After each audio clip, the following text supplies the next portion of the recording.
السلام علیکم حضور.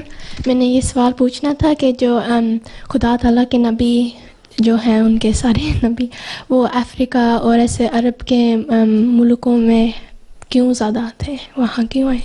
کس نے کہا تمہیں؟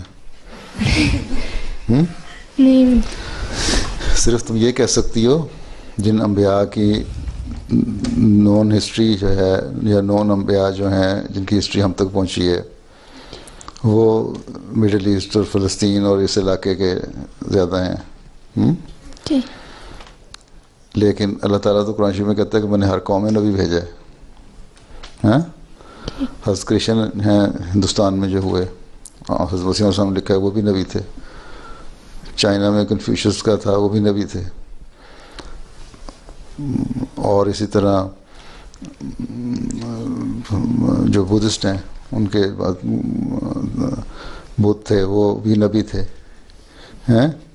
تو اور بھی ہو سکتے ہیں جو حضرت مسیح صاحب نے ہمیں بتایا ان کا بہت ساروں کا کہ یہ نبی تھے. تبھی تو کہا نا میں کرشن بھی ہو کے آیا ہوں, اپنا نام کرشن بھی رکھا ہے سامنے. ٹھیک ہے. تو ہاں وہ جو چند 20-25 نبیوں کا ذکر ہے قرآن کریم میں ان میں نام نہیں آتے ساروں کے, لیکن یہ اللہ تعالیٰ نے ایک جنرل بتا دیا نا قرآن کریم میں بڑا واضح طور پہ کہ ہر قوم میں نے ابھی بھیجا. یورپ میں بھی آئے ہوں گے, امریکہ کی پرانی قوم میں بھی آئے ہیں, اور جو آسٹریلیا کے ایبوریجنز ہیں ان میں بھی تھے نبی. وہ یقین کرتے ہیں کہ وہ اپنے آپ کو 45,000 سال پرانا کہتے ہیں. اس زمانے میں بھی نبی آئے تھے. آدم کی اولاد تو 6,000 سال کی ہے.